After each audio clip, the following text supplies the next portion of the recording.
raffle. Mm-hmm. Yeah. Okay, Joey. Yeah. With that being said, Joey Valenzuela, welcome today on the 3rd of January 2021. We are here in the Freedom Radio Twitch channel celebrating. Actually, we are also on YouTube and Facebook. We are celebrating 12 years of Bitcoin, which is exactly today. Yeah. My friend Johan, who you can see here on Skype call, found you online. As I can see in the background, you have a Dash logo. Could you tell us a little bit about yourself and what you do and how long you are in crypto? A little bit of background.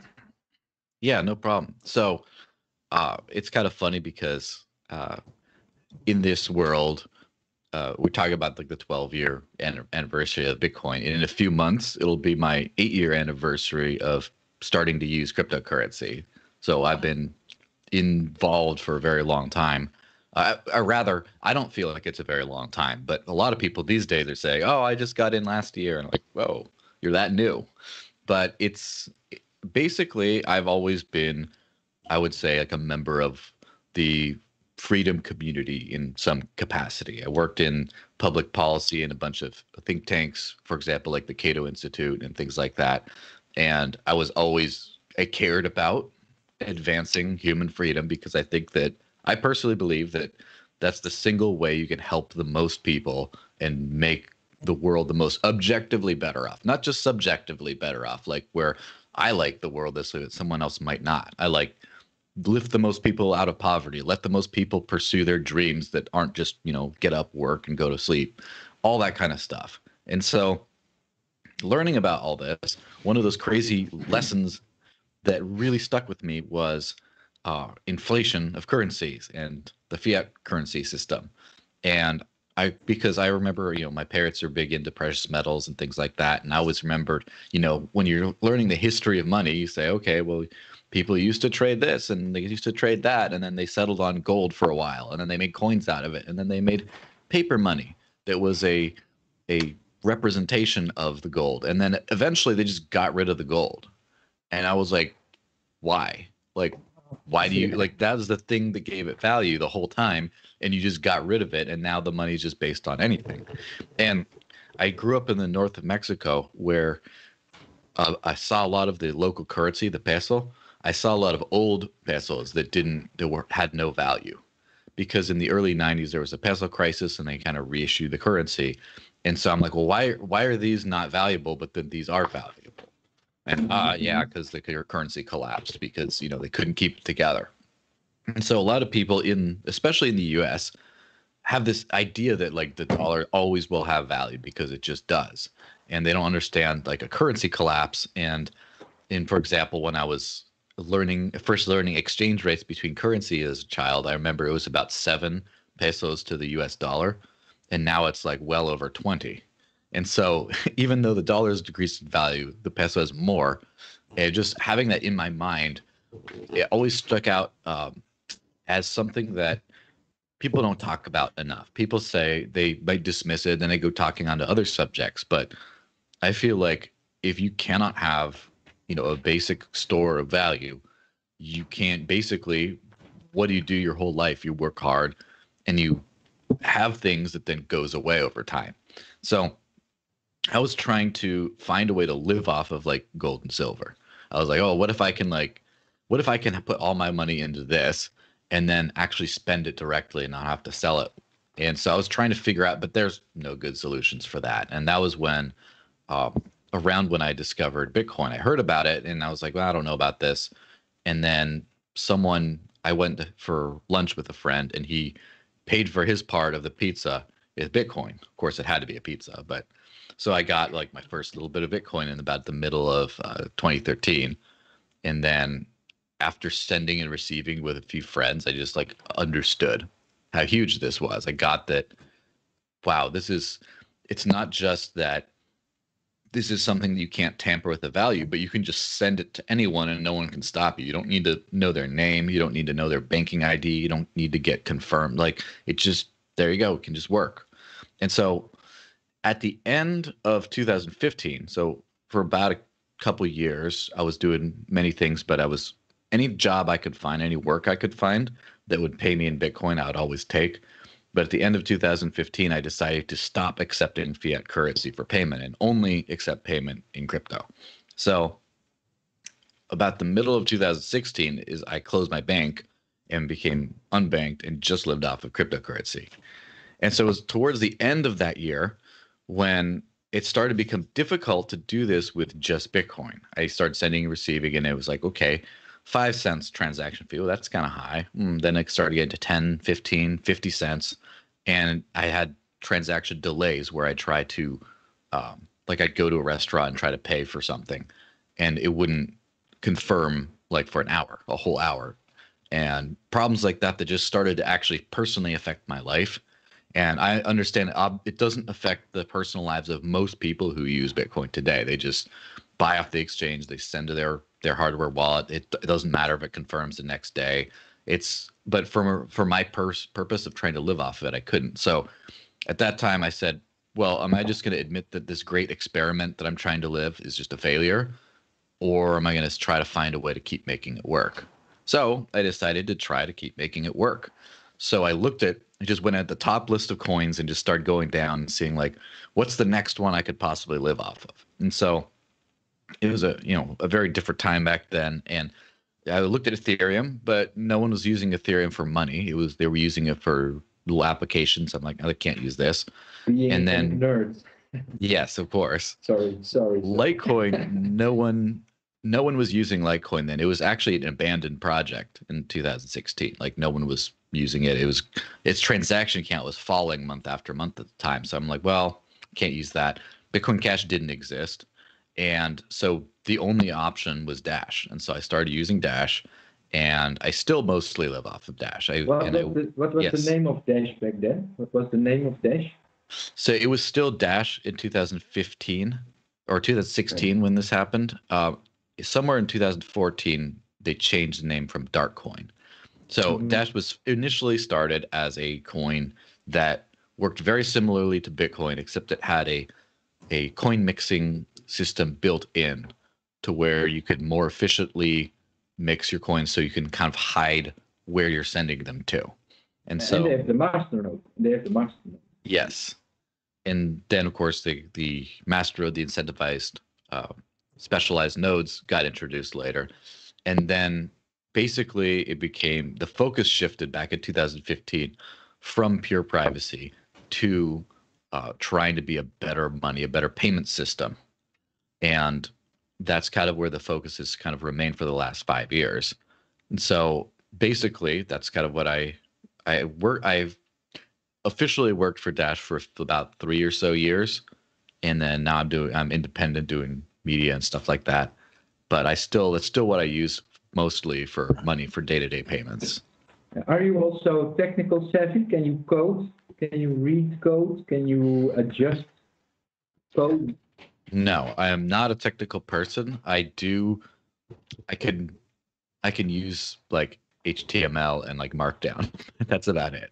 Okay. Well, I can only do VB code, so that's even worse, right? That's for the chat groups. All right.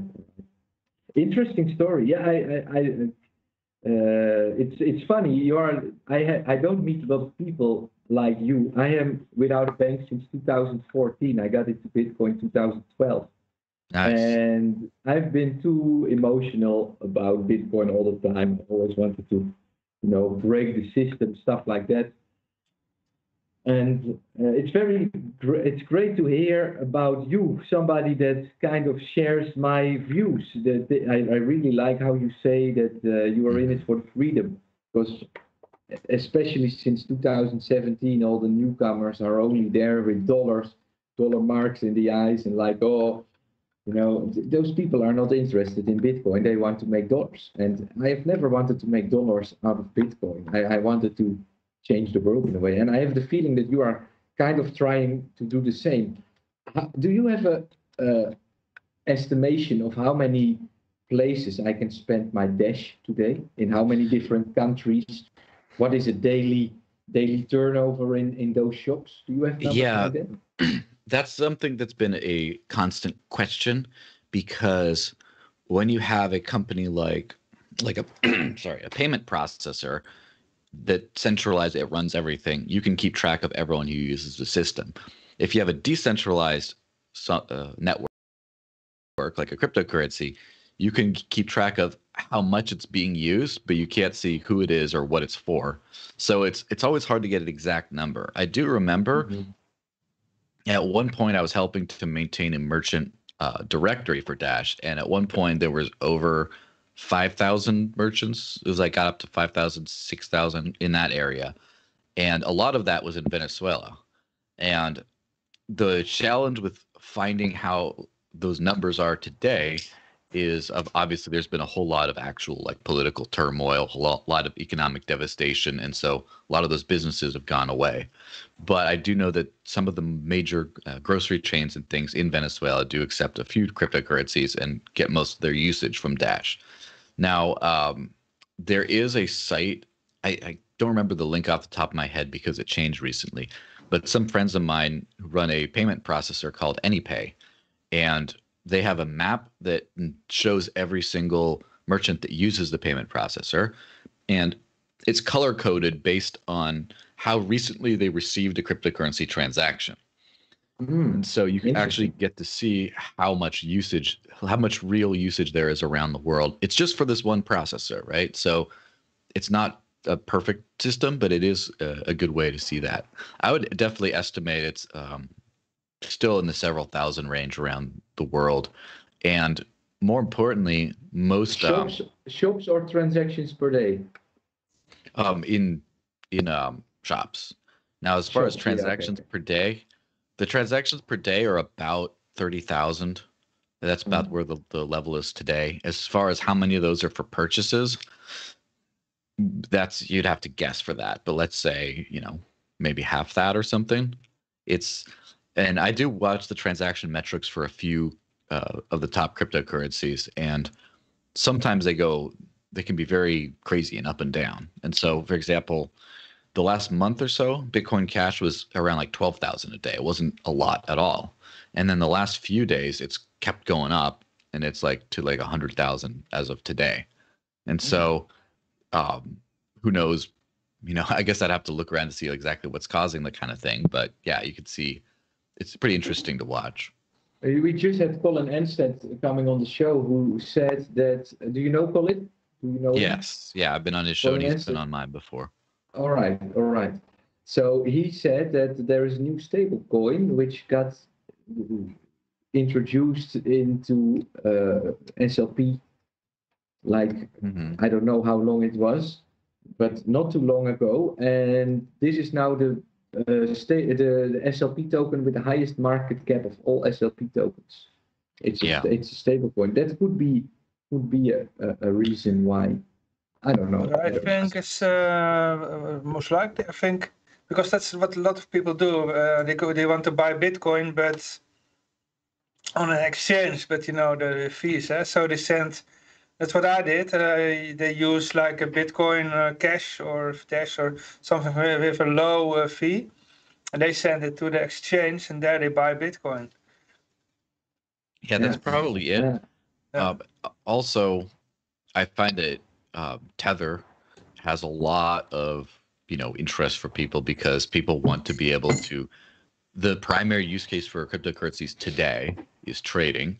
I hope that it changes soon, but right now it's trading, and people want to trade with dollars, and there's regulations that keep you from trading with dollars, or they make you go through some extra problems, and so Tether is sort of a way to to cheat, I guess, right? You still get to use and trade your dollars without identifying yourself at all these exchanges, and so there's huge demand for it, and so they had Tether on, I believe, on the Bitcoin network before, and then that didn't work, and then they have started doing a lot of it on Ethereum, and that also is running into scaling issues. So then now it's like, okay, well, Bitcoin Cash, let's use that. That has a lot more capacity. It's funny that the primary use case for crypto is to trade fiat, which is a little sad, but it's understandable. It's only sad if you're just like, if you have like a short vision, you're just like, oh no, this is all we are. But if you see, that's how things get started.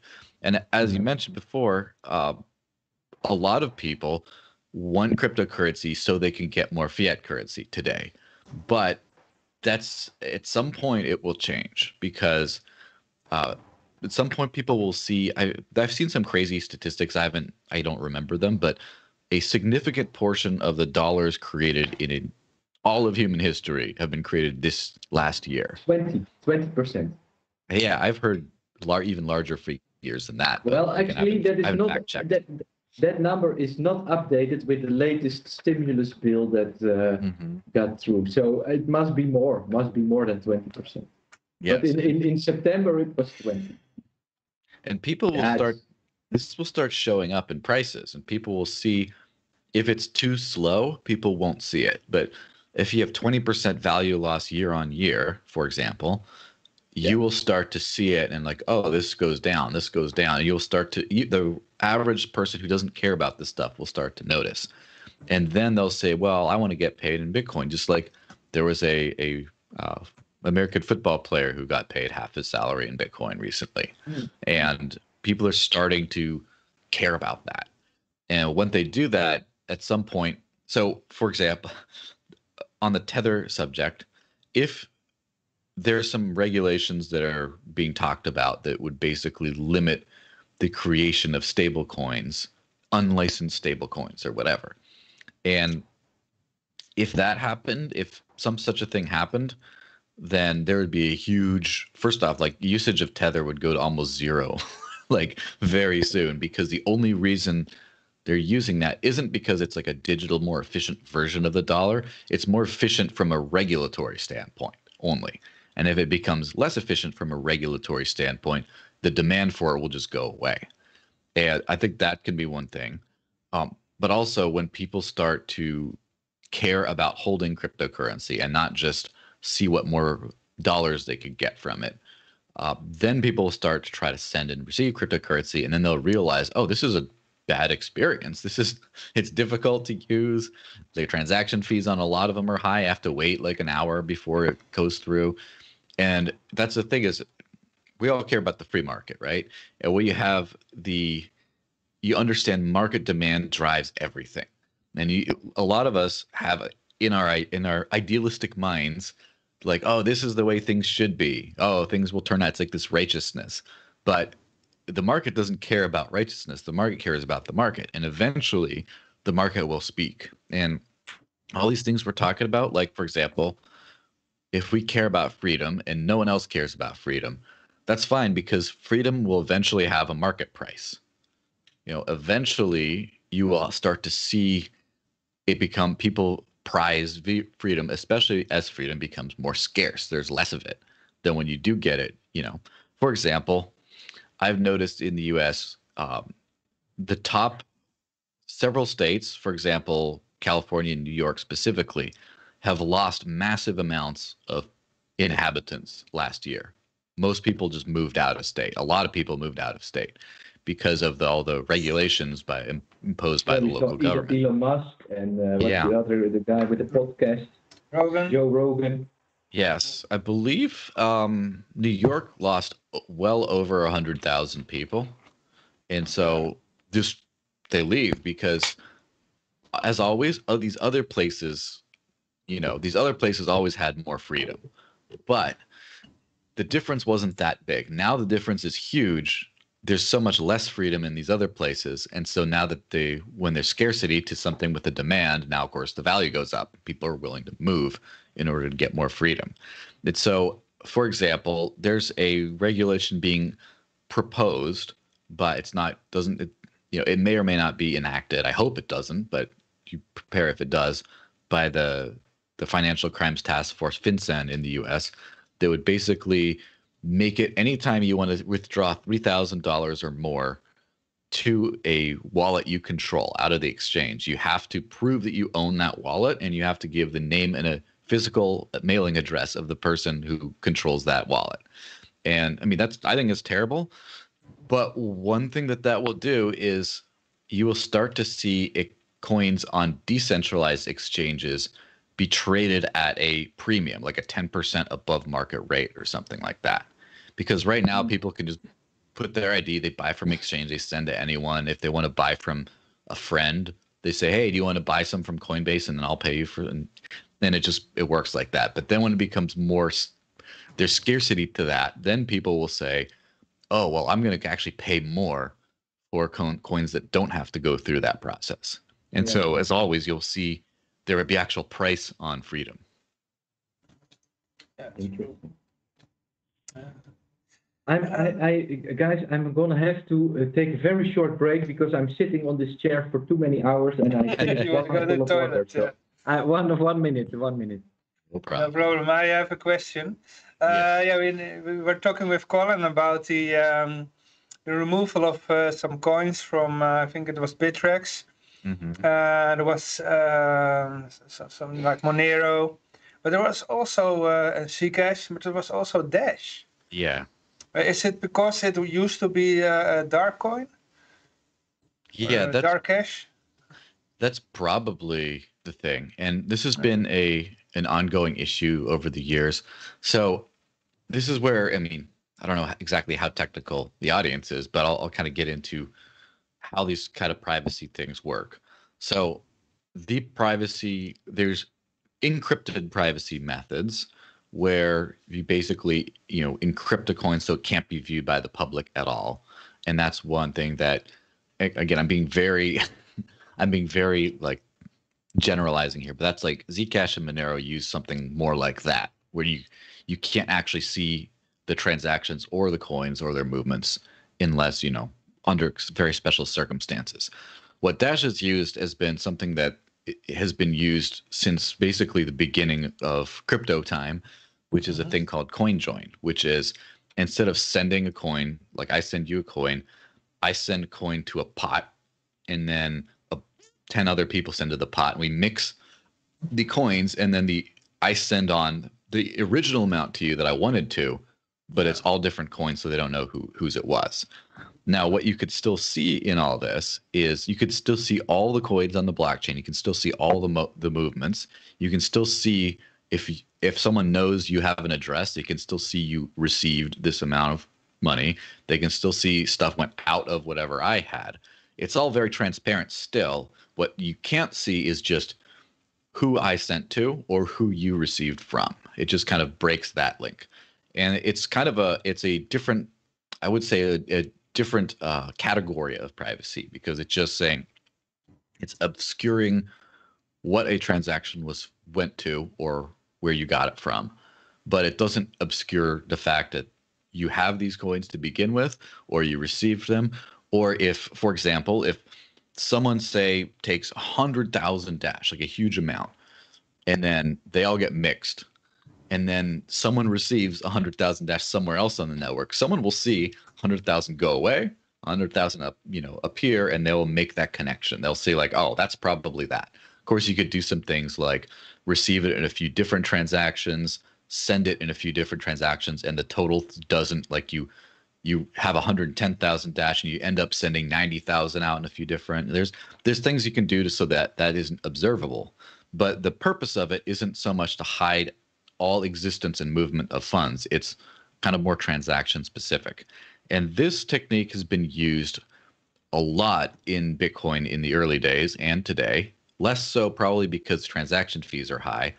And also Bitcoin Cash has a few different things that take care of this. And Decred is, I believe they're creating a CoinJoin plus feature that's something, I didn't look into it too much, but it's the same thing. And so basically Dash's privacy function can be done on Bitcoin. And it is done on Bitcoin every day.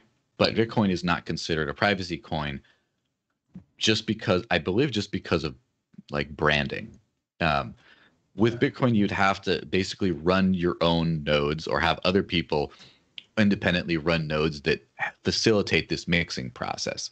Whereas with Dash, the proprietary masternode network kind of helps that out. But that's the only difference, is it's more efficient. It's not that it's completely different. So for Bitcoin Cash is yes. it's a plugin, eh? You have to download the plugin in Electron Cash. And there are some servers like Electrum servers that conduct the actual mixing, and that's not part of the Bitcoin Cash network necessarily. It's like a separate thing. but that's the only real distinction. Is it's just you have to hope enough people run these servers so that the mixing can conduct. And some people could just lose interest and stop doing that, and you have no one to mix with, maybe. But that's kind of the only real difference. And so basically, that's why over the years, Dash has been fighting this privacy coin label, because it's basically on the same privacy category, the coin itself, as Bitcoin Cash, as Litecoin, as all these other coins, but is being treated differently by some exchanges because of perception. And I wish I had like a more intricate answer, like a more like, well, it's a specific detail. It's like, no, it's just that people haven't been paying attention to like name changes and stuff. And there have been a few exchanges, I can't remember off the top of my head which ones, but in the recent years that delisted Dash and a few months later relisted it once they got educated about it. They said, oh, we didn't realize, sorry. And they just read an article that says, oh, this is a privacy coin. All right, we got to get rid of it. So it's in the Bittrex. Sorry, you look like you want to say something. I don't want to ramble on too long. No, not me. Go ahead. No, I was curious if it's still possible, but yeah. Well, so what you could do, what the Bittrex situation is interesting because Bittrex delisted those three, and two other U.S. exchanges that are larger, more popular, and more, I guess, more heavily vetted. Like they've had their team is a little bit more involved in the regulatory side. Are Coinbase and especially Gemini. Gemini in particular is interesting because it operates in New York, which has the most stringent regulations of anything. And Coinbase, I believe, has Dash and Zcash still. And Gemini never got Dash, but they still have Zcash. And Gemini has specifically said that they support Zcash in reference to the Bittrex delisting. They specifically said, yeah, there's no reason for them to do that. We're not going to get rid of Zcash anytime. And Kraken, again, I'm not big on exchanges because I don't use them, but I believe Kraken lists at least Dash, and I believe Monero as well, could be Zcash as well. But Kraken had put out, the head of Kraken put out a thing on Twitter where he said that Bittrex's thing was a Bittrex business decision, not a regulatory thing, because Kraken is also US based, and they say, I don't know what you're talking about. And of course, I'm not an expert by any means necessary. My opinion, my theory on what this is about is, as I mentioned earlier, there may be a new regulation that would require special KYC things for withdrawals of $30,000 or more from an exchange to just a random wallet that someone owns. You'd have to prove extra things of like who controls that wallet and things like that. That may or may not happen. And probably Bittrex said, okay, if we may or may not have to comply with this new regulation that may or may not exist in the future, if we're going to have to comply with that, and we're going to use coins that have any kind of enhanced privacy offerings, then we don't want to hire a new person to go, an expert, like a technical expert, to go look to see which transactions, to basically help verify and help compliance, because these coins don't have that much trading volume anyway. It's not worth it for us. So that's probably what happened. They just said there's a possibility that new regulations could cause us to spend more money to stay regulatorily compliant just on these three that don't bring us that much money to begin with. So we're just going to get rid of that. That's my guess on what happened. I've just checked the Kraken.com website, and they are trading Zcash, Dash, and Monero. Mm-hmm. Maybe the US Coinbase. We checked Coinbase earlier with Colin, and also they still trade those two. So yeah, so it's interesting. Yeah, I think it's possible. I think it's possible what you just said, that it's just a Bittrex decision and not so much a regulatory decision, because it is true, it's strange that Kraken and all these other places don't delist, right? That is just Bittrex. So yeah, I do believe we'll see some interesting things over the next few years, because particularly the US has been late to addressing regulation on cryptocurrencies, and they will probably will put more regulations than a lot of other countries. And in that time, obviously, they'll have to be dealt with however they're dealt with.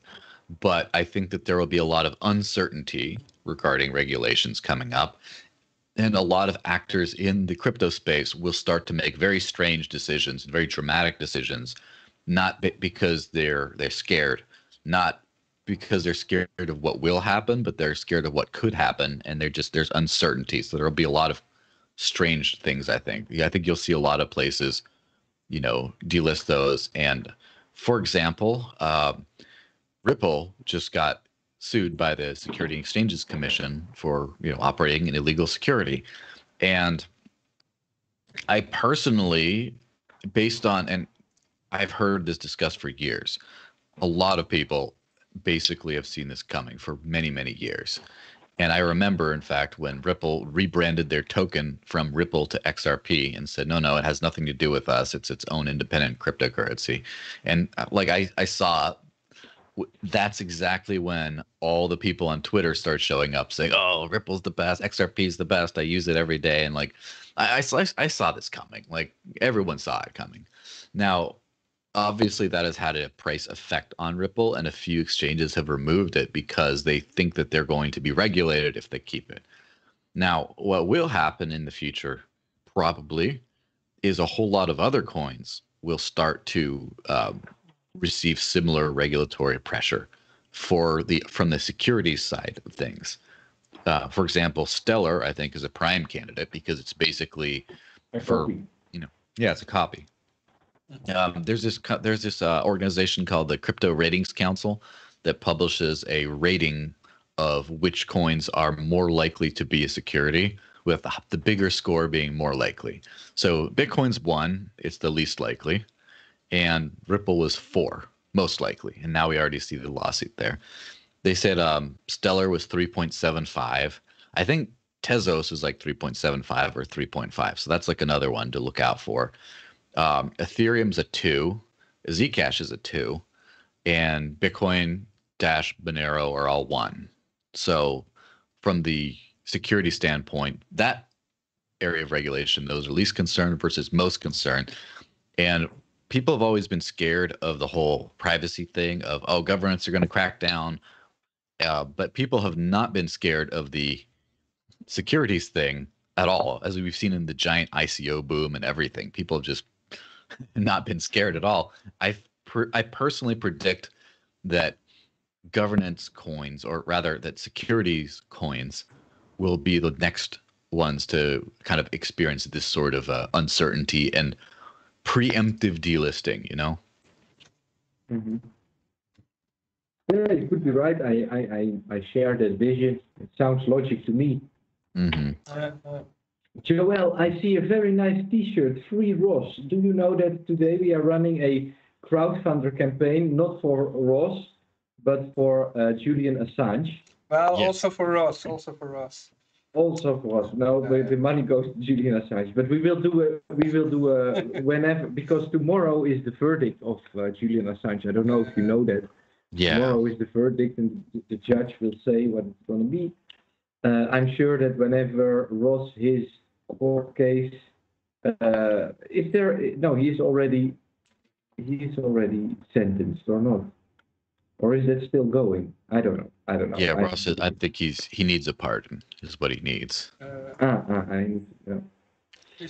like your T-shirt. I like the T-shirt. Thank you. Is there any specific reason you are wearing it today?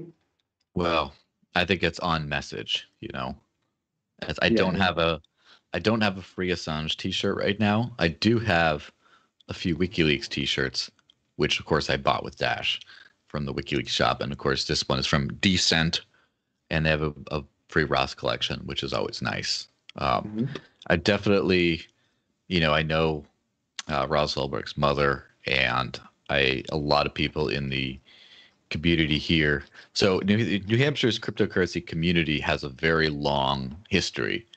For example, back in, I think, 2010 or so, like way back in the early days, Gavin Andreessen, the former Bitcoin developer, came up to Keene, New Hampshire to appear on Free Talk Live, the libertarian radio show. And then that's when he gave the hosts their first Bitcoin. And then they started getting interested in it.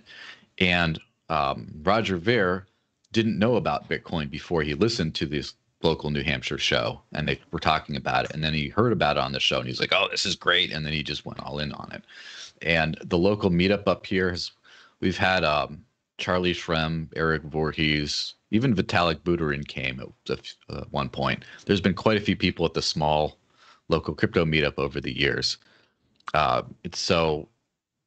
lot of people is here that know. crypto meetup also? Sorry for interrupting. Is the crypto meetup also the one that got a little thing in the Bitcoin and Friends cartoon? I don't know. I haven't seen that episode. No, well, they made a show at some point. They had some crypto gathering in New Hampshire, so it must be that one. Yeah, it probably is. Do you know about that show? Have you heard of it? I have definitely heard about the show, but I haven't watched it yet. I've just seen a few little scenes here and there. There's just so much stuff out there. It's not great. It's not. No, they're talking about shit coins and blah blah blah, and then I don't endorse that. The only shit coin I know is the dollar and the euro, and that's always my counter argument for whenever people say that there are shit coins. I think you have to see it with humor. They say that there's some space alien crashed in a pile of shit, and from thereout was Litecoin was born or something like that. Feather coin. Oh, Tethercoin, feather coin. Feather coin. A feather. Yeah. Whatever. I mean, the people that call out shit coins. It's something that also was mentioned today. There is so much rivalry going on in this crypto sphere, and the real opponent from Dash is not Monero. The real opponent of Bitcoin is not Bitcoin Cash. The real opponent is all those institutions treating your money today, all those pension funds which you have to pay 20% of your income to because that's the law, stuff like that. That is the real enemy, and it's very a shame to see it. It got a little bit less over time because I think enough people got rich enough to not care anymore. Yeah. But a couple of years ago, it was really sad to see how little we could join forces. It was always, no, you are that coin and that's why I don't like you, and then the other one is going to point the finger right back at you and say the same. And yeah, it's a shame to see. But yeah, I think that there's a lot of there's a couple of things that there's too much of. There's definitely too much tribalism, too much infighting, for sure. There's also too much on the other side of things with the people who aren't, the nice people who aren't tribalist. They're a little bit too afraid to say specific things because it might hurt other people's feelings. And for example, I find a lot of people saying like, "Oh, all coins work well, everything's great." Well, at some point you have to be able to say some things like, "Well, this one is slow and expensive to use, but maybe it's more stable as far as the price because more people have used it and stuff. This one's faster. This one's more secure. This one, you should be able to at least make specific judgments on those kinds of things. Or you might just say, you know what? I wish them all the best. They're doing their thing. I just don't really don't see a lot of potential in that coin at all. But good luck to them. I hope they do their best." Like, it's okay to say that too, but too many people are also afraid of making specific judgments. And like, for example, for the longest time, one of the most political things in the space was the Lightning Network, that every single Bitcoin maximalist was saying, this is amazing, it's going to change everything, shitcoins die, all this crazy stuff. And then I read, so many articles from mainly Bitcoin Cash people, but also some others saying like it's just terrible, it doesn't work, it's just you lose your money, all this kind of stuff. And so I kind of was like, all right, I guess it sucks, and I'll lose my money. I won't use it.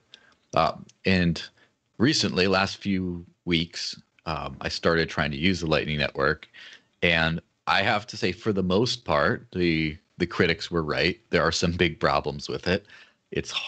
But it works a lot better than I expected. It's very recent that this has happened too. There have been just a few wallets that have solved some key issues. I still think it's an inferior experience to transacting cheaply on chain, for sure. But it's like, it's not as terrible today as other people have said in the past. Of course, I could just use it a bunch and then be like, yeah, never mind, this sucks. I can't get it to work. I can't send more than this amount, whatever. But we'll see. I think that a lot of people have lost the ability to be a trusted authority on the issue, because they're just a shill for one side or the other, Yeah. And so it's hard to get information, Yeah, a lot of people are very biased. That's true, and they have their own bags, and that's what they promote. I mean, look at me. Yeah, of course. No, but that's how it is. It is very difficult to find a real independent person in this space, because they all have their, everybody is financially involved in a way. They all have their financial benefit. Yeah. I got a comment in the chat. Lightning is fun for games, but it still needs tweaking, says Frobble ML. I've never used Lightning myself, because I'm always on the move, basically, so I don't have a real computer that can run a full node. Mm-hmm. And my own version of Lightning, I show it to you. And I never really tried to set it up either. Like, I stopped using Bitcoin in 2017 when I cashed out, but had to pay $50 per transaction. Luckily, those were transactions of, those were worth $50.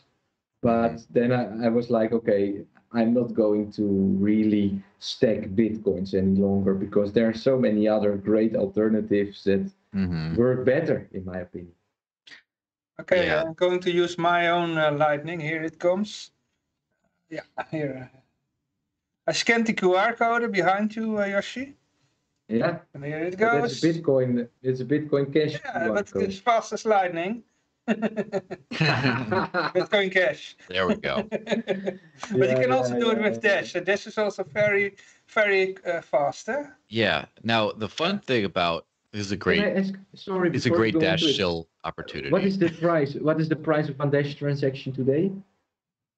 A small fraction of a cent. I don't know exactly what it is, but it's very small. Is it cheaper as a Bitcoin Cash, or I think it's comparable. When you get below 1 cent USD, it's all comparable.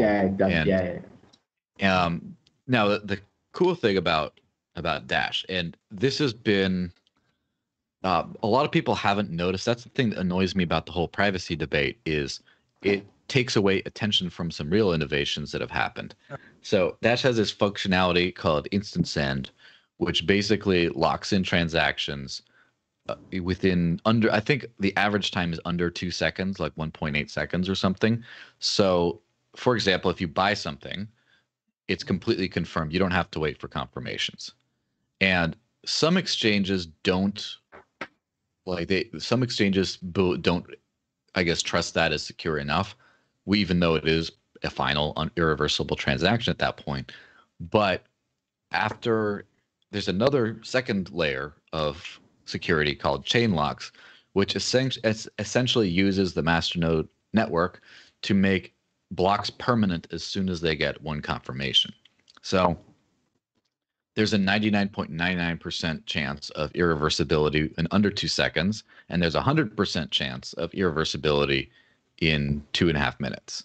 And so, for example, Coinbase doesn't really, they looked into the technology, and obviously since it's a pretty novel technology, they're not taking as many risks, but so they accept Dash deposits as permanent after 2 confirmations, which is 5 minutes. And I believe like Bitcoin is like several confirmations. I haven't looked up their chart recently, but where it might take like a Bitcoin Cash or SV transaction even hours before Coinbase considers them completely final. With Dash, it's under five. It's about 5 minutes. Now, this helps a lot because I buy a lot of gift cards with Dash. Like for example, I go to a store and I pick out what I want, and then I enter the amount in from Bitrefill, which Bitrefill is a fantastic service. You should use it. And when you can't.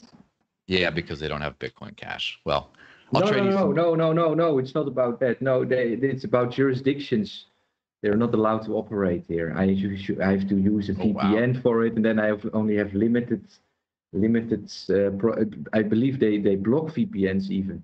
I used to buy a lot of gift cards there, but then I thought, yeah, well, it's a long story. Never mind. But every time when I put stuff on the internet, a week later it changes. So I've got a feeling that some people are watching how I manage to get by and then try to block the way how I manage, you know.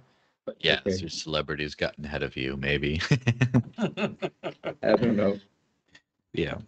Well, anyway, as I was saying, it's very useful to have instant transactions when you're like, I'm ordering food and then the bill comes and I just buy the gift code and and then they scan the gift card. So it's almost just like paying directly. And that only works they say that only works for Dash and Lightning.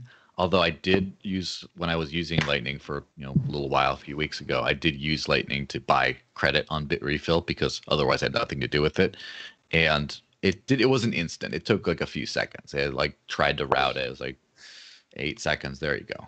But with Dash, it's instant like that. And there's this initiative called the Fastpass Initiative where a bunch of exchanges and services all recognize these special features of Dash. And you can then have like a good network effect. Like, for example, if you want to do an arbitrage trade, you see a good deal on a different exchange, you can move Dash to the other exchange, and then within seconds, you could start trading.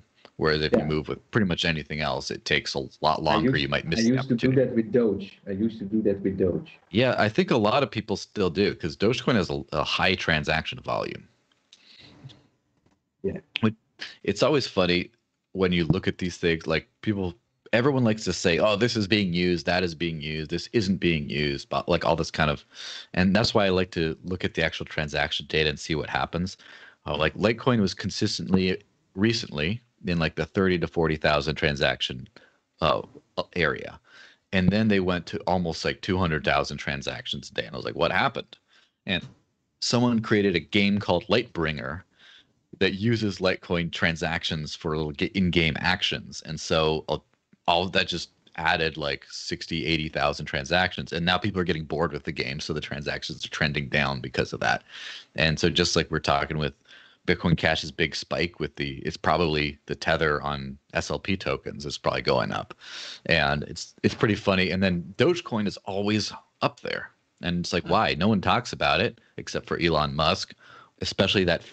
Did you see what happened with Dogecoin where a fake Elon Musk account said something about he's buying Doge and then Doge tripled in price like right away, became a top 5 but that was half a year ago or what? No, that was like yesterday. Oh, yesterday. Okay. Yesterday. Oh, that's right. No. Because a half a year ago that happened also, but it was some kind of TikTok. TikTok craze or something like that. But I didn't know that. No, I didn't know. Doge did go up tremendously today. Yeah, I believe it must have been on one specific exchange because from looking at it did go up a lot, but not as much as it actually did. But it already dropped. I think. Yeah, it was on 40 something Satoshi.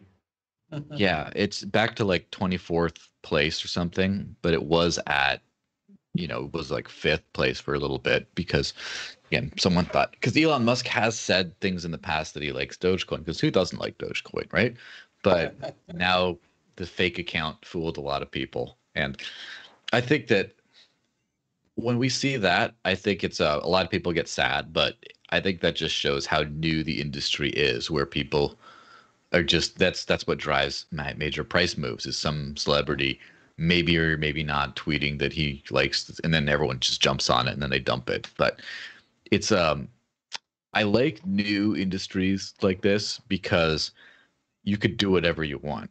And when at some point when everything's stable and like the rules are there and like you just understand, like it's not as fun. So And the profit everything's is cool. gone in a way. Yeah, No, all the there's- innovation happens now, is what I'm saying. Yeah, absolutely. I agree with that. 35 Satoshi for a Dogecoin at the moment.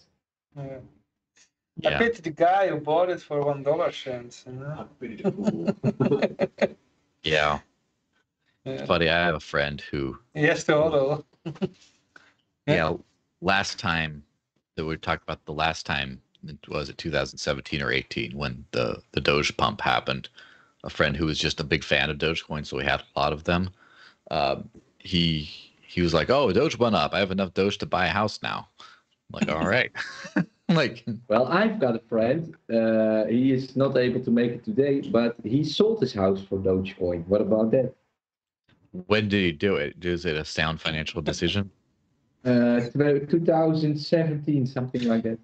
No, he sold it for Bitcoin. Before the boom. He sold I it for think you know him. Bitcoins.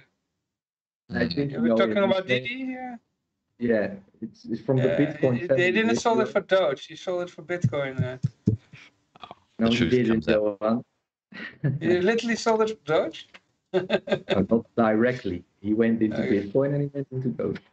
Okay. Yeah, he went in a That's lot of more like coins, it. yeah. There have been a few houses locally here that have been sold for crypto. There's a realtor who does that, and a few vehicles as well. There's a great site which, unfortunately, I've never been rich enough to use them a whole lot, but it's where I got my phone from because my phone's not that much. But cryptoemporium.eu is a great site that I'm getting all these free shout outs. So you guys better like tip me on my next podcast if I'm giving you your business a shout out here. But it's basically a crypto only site that prices goods and services in crypto. It doesn't even say 40 euros, but you can pay in crypto. It just say you can choose what thing to price it into, and you can buy things like houses and cars and motorbikes and boats and things like that. And so, yeah, I know the guy who runs it. It's pretty good. It's a good service. Sounds good, yeah. But we're going to our next guest in 5 minutes. Mm-hmm. You can continue to talk. I have to do the raffle. Not just the to raffle, go to the Johan, toilet. you also have to add our next guest Also, into yeah. this chat because I don't have this is a guy without a Skype account. So I said he has clicked your link that you created. Oh yeah, yesterday. I added him. Yeah. I will do it as well. Yeah. Would you continue to talk? I'll be back. Yeah. Yes. So, when we're talking about financial freedom, we're talking about freedom. Yeah. Oh, And we're Joel, also look, talking about- something I like to show you. Wait. Yes. One thing I did with my crypto, I am a Liberland citizen. Have you heard of Liberland? Yes, definitely have. I've got a passport. Mhm. I am living 20 miles out of Liberland. I left behind friends and family to help develop this project. Let's just say that things are not working out as I was hoping it would be, but that's the excitement of doing things. So that is a little bit of my story, you know. That's I'm sitting here streaming, not too much, only when I feel like it, and for the rest, just enjoying life a little bit. I am done with. I have tried it again here in the local town where I'm living to add a couple of businesses to crypto, to accept crypto, and I think I'm just a very bad salesman. I think that has to be it. Yeah, there's always a lot of that. And one of the reasons why this area of New Hampshire is doing so well for crypto businesses is because there's a couple people that are really good at getting businesses on board. But really what businesses want more than like whatever everyone wants money, and businesses more specifically than money want customers. You know, they want money, but they want to get it through more people because that grows the business, and it's more like a long-term money. It's not just, oh, well, we have 4 people who come and pay in crypto, but they buy a lot of things. It's like, okay, that's all right, but we want like just the more regular customers, the more habits you have. So the big key, I believe, is you get a group of crypto enthusiasts to meet up in person. And so if you get a meetup group going, and like a regular one, like at least once a month, if not once every week, you know, we had like a weekly one for a while. If you get one of those going and you have a bunch of people come and they all want to spend cryptocurrency, and say you get like 20 people, and then you could say, well, you go to a small cafe or something and say, we want a place to do a meetup, you know, what about this place? And then you just explain that it's super easy to set up, and they can convert it to whatever they really need if they want to. It's pretty easy to do. And as long as you like help them out with all that, then it should be doable, especially if you can say, we'll move our meetup. You'll get 20 extra customers once a month, or, you know, once a whatever, especially if it's local. And then in the week, you can keep on showing up to them. That really helps them. And I would say another shout out is AnyPay. AnyPay Inc. AnyPayInc.com is a fantastic point of sale app that friends of mine from the town over develop. And I don't want to be negative in saying this, but almost all in-person merchant apps for crypto are really bad. Like, they just don't work. They're an awful experience. With AnyPay, at the local businesses around here, I pay and it goes through faster than if they use a card. So it's a better experience than using a card. So yeah, I mean, that's what you really, you know, the business doesn't want a big headache where they have to train employees too much. They don't want to, you know, they don't want a big waiting thing. Oh, here's the crypto guy getting this thing out, and then everyone's waiting in line. And just like, no, they don't want any of that. They want to just move fast, get more customers, and that's what really sells it. You know what I'm trying to set up now? Something different. What is it? It's for businesses to get more customers. They should give a cashback on the transaction, and then you get a special deal. For example, you buy some salt, and you get a $50 cashback. And that way, you don't need exchange anymore. This salt costs $1. Okay, it's not about the salt. You don't want the salt. You want to have the cash. But that way, the shop will have more customers, and the customers can avoid the exchange because they are getting the cash back. You know, so if I could, AnyPay had that for a while, and of course, probably you have to subsidize that, but. It's, you know, it worked pretty well where sometimes people were getting like 10% back on every purchase with cryptocurrency. That was very nice. I think that, that's something that'd be great to use. Little question. Okay, there was the next guest. Was it Rico Brouwer? No, the next guest is the one that clicked your link. Yeah, I got... Okay. He doesn't have a username because he doesn't have a Skype account. Oh, it's that guy. Okay. I'm going to add him. I can tell you, by the way, the lucky winner of the raffle is Orion. Orion, congratulations. And he won a 5,000 renew. Orion 3X is the full name. Yeah, that one. Full name. And 5,000 renew got up to 50,000 renew. Oh no, renew. Yeah, it was refund. Refund. So 50,000, but it was 5,000 renew. Sorry, 5,000 renew. Congratulations to the winner. The next one, EOS. I'll be back. Yes. Joel, I want to thank you a lot for joining the stream today, for being part of our Bitcoin anniversary. In case you have any kind of news in the future, feel free to contact us because we do a weekly show. Sure. Usually it's not in English, but in Dutch. And we mostly talk about politics, but in case of any special crypto event, we would really like to hear about that. So feel free. We are now in each other's address book or whatever address list. So I'm glad we connected today. I wish you good luck with Dash, with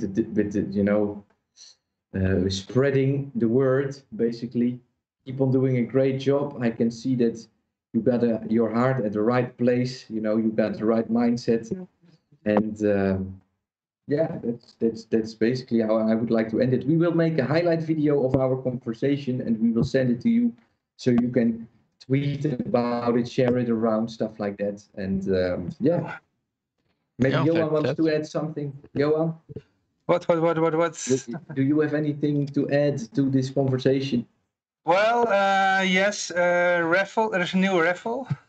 That we do later. Joel, do you have something to say to add to this conversation? Yes. The last thing is, in a few months, very soon, because it just got released on the testnet, a long-awaited upgrade to Dash was created that it facilitates using usernames and contact lists to send payments in a very easy way. And you can test out the wallet right now. It's not on it doesn't use full Dash, it uses the testnet Dash, but very soon it will be actually full on mainnet, and decentralized digital identities are the future, and I'm very excited about that. So that sounds great. That sounds great. I need to connect you to the EFL guy because we are working on the same thing. I have one last question from the chat. Do you also have a media channel, Joel? yes, it's Digital Cash Network on YouTube, on Library, the decentralized blockchain video platform. And you could probably find, just if you look up that name, you can find just about anything. I've shared it in the chat. They will know it. I guess that's it. I don't see any more questions. Maybe I missed one, so let's double check. No, we got it all. Joel, Fantastic. Thanks for today. I wish you a good rest of your day. I think it's 12 o'clock, something like that, at your place. Yeah, it's about 1 p.m. You have the full day ahead of you. Yes. So, yeah, well, I don't know. That's about it. Thanks again. Thank you very much. I hope you have a good one. Great rest of the show. Then. Thank you. All right, bye-bye. That was Joel living without a bank account since 2016, if I remember correctly. A great guy. What a great spirit.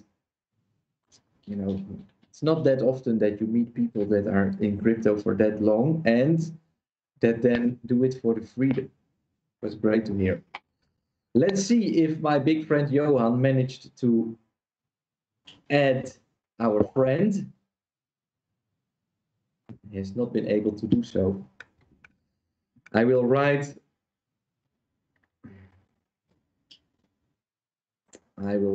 to him. Give me a second. I'm a guy. I can only do one thing.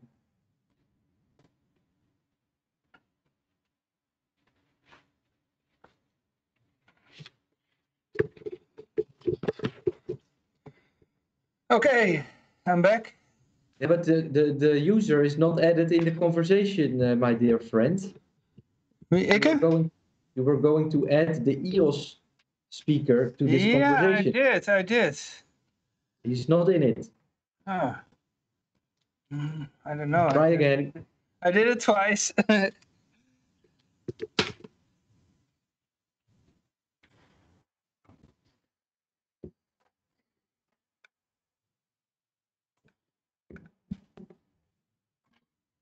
Maybe I should have added that. Never mind. Maybe I can still do that. Wait, I can invite people. I can invite people.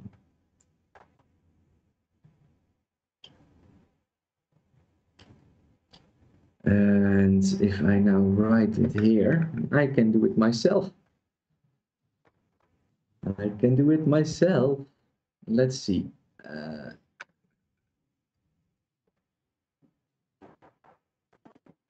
we go.